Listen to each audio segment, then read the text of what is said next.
Yeah, buddy, welcome to the Lifestyle Business Podcast, the show where now we have an intern so we can plan for each episode more than 5 minutes. And in the eternal struggle between the technium and humanism, we currently come up. The technium, baby. I love Kevin Kelly. That book is awesome.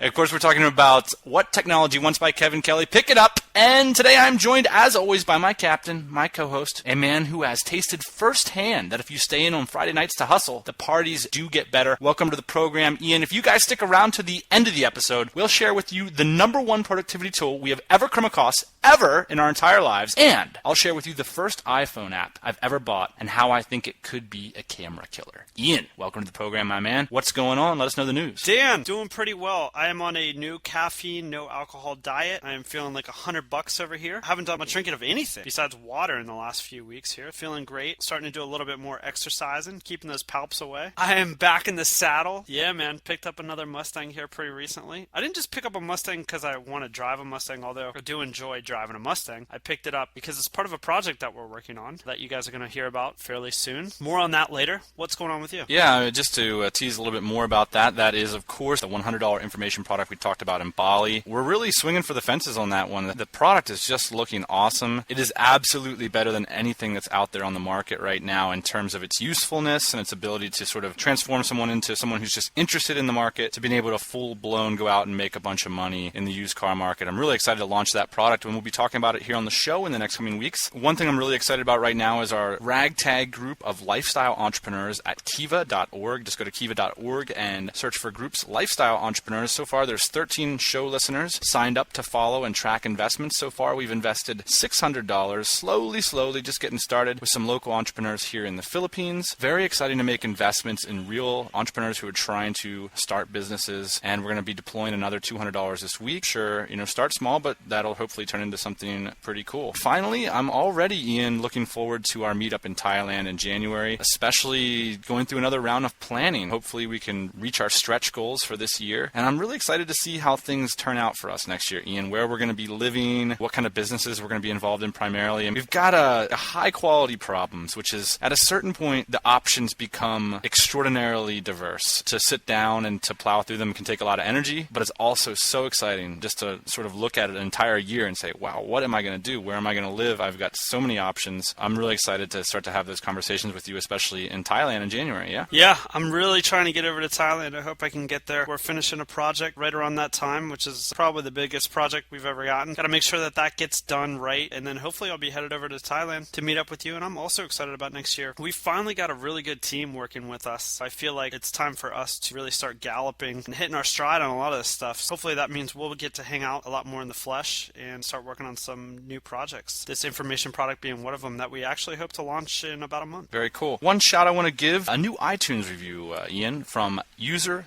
Thoit, calls this podcast the 1 hour MBA. Appreciate that shout. He says he stumbled across, enjoys our rapport, and when he listened to episode number 44, he became a true fan because I guess not a lot of people are talking about the nuts and bolts of trying to make a product in China. Of course, we've done a bunch of that and knocked our heads against that country for 5 years now, and he says that it matches up with his experiences trying to do the same thing. Looking forward to future podcasts. Thanks a lot, Thoit. Appreciate the iTunes review. Let's give a quick shout to our sponsor, Gutshot Studios. Thanks for sponsoring the show. Gutshot Studios, of course, the brainchild of At My Egg Noodles, Chris from the adventure travel blog At My Egg Noodles. He's a WordPress expert. Gutshot Studios is a design firm specializing in beautifully handcrafted WordPress sites if you need to jumpstart your blog or business, or just get some ideas about how you can make some banging WordPress sites and how versatile that platform can be. Check out gutshotstudios.com, and thank you for sponsoring the show. I'm looking forward to finally meeting Chris. I remember when I first read Chris's blog, it was a couple years ago, Ian, maybe 3. I wrote him a long email, and I don't generally do that to bloggers, and I was like such a fanboy back then. I didn't even have my own blog. I was just like, your experiences match up with mine, and it's so cool. I'm so glad you're doing this stuff, and it's all coming full circle, and we'll be meeting Chris, and he'll be organizing a motorcycle trip. It should be banging. I'm looking forward to that in the north of Thailand. Thanks to Josh Crocker for giving us a call. Let's take a quick listen. Hey, Dan and Ian, it's Josh Crocker calling you guys from Taking Fun Seriously. I wanted to call and give a little bit of a promo to anybody that has not gone and purchased seasons 1 and 2 of the podcast. Wow, you guys fire me up. Listening to your podcast, I got a little motivated, got fired up, and made a move on a business idea that I've been toying around with for the last 7 or 8 months. It's a physical product. I'm pretty pumped up. I want to recommend your podcast Seasons 1 and 2 to anybody else that has not made the move to purchase it. It's worth every stinking penny that you can pay. Hey, Josh, thanks for that. By the way, for those of you that don't know, we just hired Josh on as our sales manager. Yeah, I'd rescind everything we say about having to start charging Josh Crocker for episodes. We've just brought him on the team. It's an unpaid position, but it's sort of like entrepreneur in residence. Thanks, Josh. Hey, I'm really looking forward to hearing about that product sometime on the Skypey. And also, thanks to Sean Ogle. Of course, Sean works with Ian and I on a daily basis. He finally figured out how this voicemail system works. So this is what happens when I dial that number. What's up? It's Sean. Just saw your tweet and thought I'd call and see what happened. Basically, you pop on there, gives a little beep, and you leave a message, and then that sends me an email letting me know that you left us a voicemail. If you make a mistake, don't worry, just re-record it and say, hey, this is the new one, we want to use this, or hey, please don't put that on the air, or whatever, no problem. Also, you can just use it to say hi to Dan and Ian. You know, hey guys, this isn't for the show, I just want to say hey to you guys, blah, blah, blah. Here's our critical feedback that we don't want to put on your iTunes page. So anyway, thanks to everybody who gave us a shout this week. I think it's about time to move on to those meat and potatoes, Ian. All right, buddy, so let's talk a little bit about something that is just such a common theme. Everybody wants to develop a web app this, web startup here, tech co-founder. Let's just get started at the very unflattering story of how I lost 20K on Elance like an idiot. This is other people's money. I raised money. I got investors for this one. It wasn't my money, which definitely changes the scene. If it were my money, I would have approached it much differently, but at the time, I had a lot of responsibilities on my plate and other businesses. There's a fundamental problem with people that are non-tech people doing two things. One is outsourcing their understanding, and number two is identifying tech co-founders. I mean, tech co-founders are rarer than platinum and rhodium nowadays. You just can't dig these guys up because everybody wants them. If you don't got a track record or a bunch of money and you can pay a salary right out the gate, you're going to have a hard time getting a tech co-founder. If you don't have anybody on your team who understands technology, you're in a very disadvantageous spot to outsource that to somebody else, with one exception. That exception would be if you are outsourcing something that is a very common feature set that developers are very used to. So for example, if you want to outsource an iPhone application that's very similar to one that's existent, that's something that a non-technical person can do. But in my case, I wanted a whole new set of functionality, and you just can't outsource that understanding and manage it well if you don't know what's going on. Let's just get started with one thing that I did right here. The first thing is I scratched my itch. I had a problem. I was the manager of a very large operation, and we had these sales reps who, when someone would call them for a quote, they needed to identify how many of those products fit on a shipping pallet in order to get the pricing to deliver the quote to our customers. And the problem is that estimating these shipping pallets, Ian, takes freaking forever. Yeah, you got a bunch of product in your warehouse. Either you're going to ship it overseas, or you're going to import it or export it, or you're going to ship it domestically over the road freight. Right. You got to figure out how many pieces fit on a pallet, and that can be difficult if you got a bunch of different box sizes. Yeah, that's right. And there is software that's existent that sort of does this, but it's very heavy and complicated, and it's more for logistics, freight, overall system optimization. And so to enter in one estimate could take hours. Whereas what I wanted to do was have a very lightweight piece of software that gave fast estimations so that you could get a general idea of how much this was going to cost, what the shipment was going to look like, so you could get pricing fast. This is basically like Tetris on a pallet. What I wanted to do was to be able to get pricing to my customers faster. This, in some ways, was worth the development costs alone if I could get it right, because it would have saved our operation thousands and thousands of dollars a year. I was pumped up about this. We were scratching our own itch. There's tons of business models for this sort of thing. You could white label it to freight carriers. You could sell it to a company like FreightQuote.com. I was just ready to rock.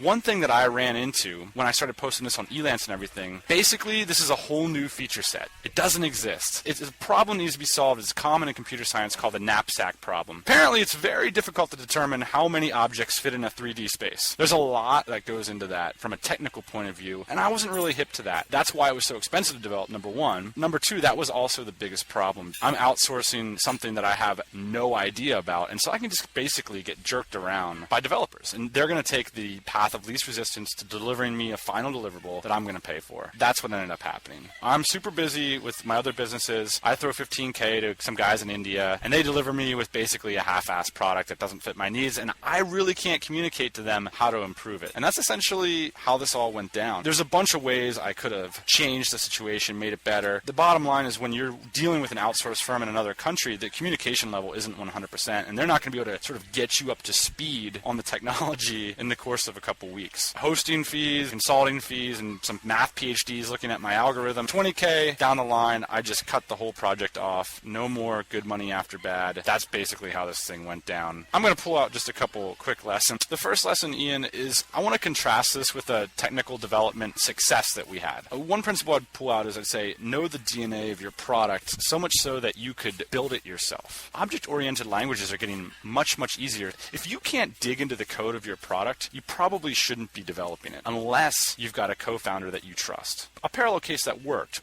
We wanted to get into the e-commerce business. We did not know about e-commerce, had no co-founder. We weren't going to go outsource it. Basically, what we did was we built an e-commerce site from the ground up with the best solution that we could identify based on our research. And I remember sitting at the dinner table with you actually handcrafting individual JPEG images for every single element of our site. And we literally built the thing brick by brick, square by square, and it took us months. That hard-earned knowledge of our product is still in the DNA of everything we do today. Now we've got 5 or 6 e-commerce sites. Yeah. We've got full SSL security, custom carts, custom autoresponders, custom suggestion engines. They're all built in PHP on Drupal. All this DNA, all this hard-won knowledge started with us saying we're going to understand every single element of how this technology works, and we're going to put it together ourselves. Going back to your freight space idea, one suggestion might be next time to manually figure out these pallets for people. You could just have a form on your website where people would enter in the product dimensions, how many of each they have. You could say, look, we'll get back to you in an hour or two, and we could manually do the computation for them and figure out what's going to fit on that pallet. You can kind of start on the ground and not have to have any kind of technical interface. It's such a smart idea. It's this whole idea of bootstrapping. Look, if you've got a track record and a technical background and you want to go raise funds, or God bless you if you can go build the damn thing yourself, that's what you ought to do. But if you're in our position, we're just non-technical guys, start with the hustle, start with the sale. And that would have been such a much more intelligent way because it would have justified the development, and you scale it up. I talk to people all the time. They have an idea for a web app. If you have an idea without clients, without track record, without revenue, without users, you have nothing. You have zero. And so we always suggest this approach, basically hacking it together. Hack it together from the ground up. Our first e-commerce site, for example, was actually you made JPEGs in Photoshop, and I laid them out on a WYSIWYG web editor,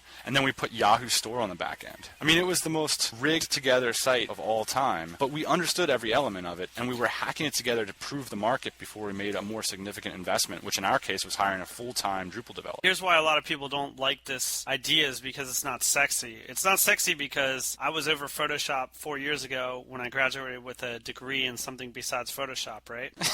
And you never went to school to learn how to build Yahoo sites, so it's not sexy to be hanging around Saturday nights for the first year building a Yahoo e-commerce store, but it did get us customers, and it did get us in the industry, and it did get us shipping and selling product. It was a win there. If you can sit down and say, look, I'm going to spend the next year, next 6 months, or next 2 months doing this unsexy thing, but it's going to make it so I don't have to invest $20,000 or give 50% of my company to a technical co-founder, it could be a pretty cool deal. Here are 2 lessons learned that I would suggest to any person that is non-technical that wants to do a web application. The first thing is don't involve technology ever, where a little bit of hustle and elbow grease will suffice. And so let's just take an example like you said. Why wouldn't you just go to virtualstafffinder.com, hire a $300 a month virtual assistant, teach them how to do pallet card, and then put on your site, instead of instantaneous pallets, we'll give you 1-hour pallets. I would have definitely taken that service and say, okay, maybe your opt-in rate is a little lower for a 1-hour service, but at least then you can get an idea, well, if I improve it to 1 minute, my opt-in rate will go up maybe estimated this much. It's a way to sort of start hacking it together and building relationships with users and understanding actually what they want. We had an idea a couple months ago called TradeMyRims.com. We were going to develop a community online where we sort of matchmake people who wanted to trade aftermarket auto rims. We could have taken 2 approaches to that. We could have dropped a whole lot of money on Elance and got the 100% technological solution to this, which would have been shit anyway. Or why not just put up a WordPress site and start manually accepting submissions of people who want to put posts up, people who want to get connected. Start connecting them. Start hacking it together with what you know. If that knowledge is hard won in you, you're going to be much better off. We'll link to Brian Armstrong's blog. I remember when I first started following his blog, he was just a break free from the 9-to-5 kind of guy. And now he's a Ruby on Rails developer and working for a startup in San Francisco. This happened over the course of 4 years because he was scratching his own itches with Ruby on Rails, and he actually launched successful web applications that he hacked together, user by user, piece by piece, account by account, putting the pieces together himself, fully understanding and having that hard-won knowledge that made him a success. So I just think you can't outsource that fundamental understanding. It's like a graveyard. For privacy's sake, I just can't list off all the URLs, but I have so many friends who've got corporate gigs, who've got 10K, burning a hole in their bank account, and they go to Elance where they could have just started focusing on the marketing, focusing on building clients, and then building the technology on the back end. If you're smart enough to have found this podcast on iTunes, you're certainly smart enough to start hacking together a rudimentary web application in Ruby on Rails, or at least getting your hands dirty enough in the code such that you can monitor that somebody else doing that. Don't let your developer from India decide what language, what your whole DNA of your product's going to be about. You need to make that judgment for yourself. At minimum, if you can't even decide sort of what language you're going to do this in, you're not ready to get started outsourcing. Yeah, I think that's true. There's one other thing that I want to bring up. A lot of web application ideas that I'm hearing from the listeners depend on networked value, or as people like to call critical mass. A great example of that is this Trade My Rims idea we had. You need to have a certain amount of people on that site for it to be valuable. The question is, what do you do in the mean term? What do you do from 0 to 6 months when there's not many users on the site, say? How do you get them to sign up and be active on your site? Well, you need to have something called a NIV, or a network independent value. And I'm stealing this from the guys at thumbtack.com. Find something in your service that is compelling to users without networked value. For example, if you're a babysitter looking to get hooked up with clients, and there's not a lot of clients on the site yet, what's going to keep you engaged in that site? Well, one example is you could offer a free background check to that babysitter, or you could offer them a free website, like a profile page, like a resume that they could send out to people. That's going to keep them involved in your application, keep them as a user while you're working on hustling up that community that's ultimately going to be the bigger value to them. Yeah, I like that idea. That is how I lost 20K in India. Let's just get moving on to the quick tips, tricks, and or funny jokes section. We've got two hot quick tips for you today. You've all heard the first one, but I want to reiterate it because I have been finding recently that a lot of people haven't actually read this book. Sometimes I try to sit around, Ian, we're 3 years into this thing now, and I try to think about what laid the foundations for a lot of what we're doing. What were the things that would have really been valuable to us before we got so thick into it? I would say, Ian, the number one book that I would recommend to anyone would be Getting Things Done by David Allen. And that's heavy because we say a lot of books are our number one books to recommend to everybody, but this is a really good book. And you know the thing about David Allen, Dan, is that he creeps into my life every day. I don't even realize it at this point. I'd kind of go about my business and all of a sudden I'm employing a GTD technique. I was thinking the same thing. His principles have colored so much of what we've accomplished in the last 3 years, and you don't even notice it. And he's just there, like omnipresently, in sort of a way that Tim Ferriss isn't. When you're fielding a customer phone call, when you receive an email, when you go to that email inbox every day, when you have a new idea, the way that we deal with those things has all been impacted profoundly by David Allen. He's such a foundational read. And I think a lot of people sort of hear so much about this book that they're kind of like, yeah, I get it. I've seen the principles. I've seen the charts. I don't need to read the book. I absolutely disagree with that. You should go back. I've read this book twice. You should absolutely get yourself a copy of Getting Things Done by David Allen. It is just an absolute bedrock book. And doing what we do, processing information on a daily basis, is difficult. Especially high volumes of information. Any project manager should read this book. I think this should be the number one book that they read in project management school is Getting Things Done. David Allen probably schedules time to eat ice cream. I mean, this guy has time down to a science. I look at my inbox. I use Gmail, and it's totally GTD'd out. Right now, it's a little bit out of control. I like to get it generally down to 0 by the end of the day. David Allen has really impacted my life in terms of organization and made me a 10 times better project manager. Baller. This is just a plea to anyone who has not read Getting Things Done. Read it, and please let us know what you think. Our second quick tip, and this one is a big shout out to Dave from livelifebig.net, editing this audio as we speak. I don't carry a camera for a bunch of reasons. Mostly is convenience. I'm not the guy who stops the action to take pictures and shit. I just like to pull out my phone and I snap stuff and I think about, oh, that would be good for a blog header. Every picture you see on this website is just from my iPhone. It's pretty much like a good enough thing. But I've had this one problem, which is you can click to zoom, and if you have something in the foreground and something in the background and there's different lighting, you can kind of only get one. If someone's standing in front of a beautiful setting, you can kind of only see see them and you can't see the setting behind them. David solved this problem. He showed me a web application. It's the first one I ever paid money for on the iPhone. It's called Pro HDR. And for those of you who don't know what HDR is, it's essentially when you take 3 different pictures. In this iPhone application's case, it takes 2. You take one picture sort of blown out with exposure, and you take one picture with really tight exposure. It's a much darker picture. And then what you do is you line up the 2 pictures. The picture shows a much broader spectrum of light. You can actually see the full range, both foreground and background, all lit up because it took 2 pictures and combined them. This absolutely solves my photography issues except for flash. I haven't gotten the iPhone 4 yet because I live overseas and there's not much upside to that. If you've got an iPhone, and even if you just want to start taking HDR photography and really make those photos pop, I'm going to link to a blog post on this post of David's, and he's got like 7 photos on this post. It's called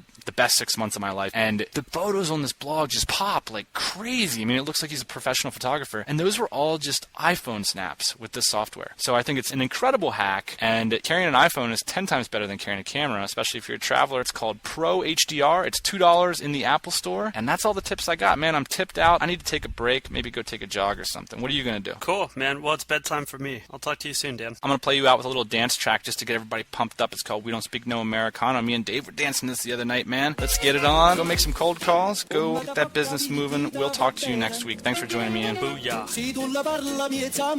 Hey, everybody. Thanks for listening. Don't be shy. We've got a mailing list. LifestyleBusinessPodcast.com. Go there, get yourself signed up, and we'll keep you up to date on everything we do.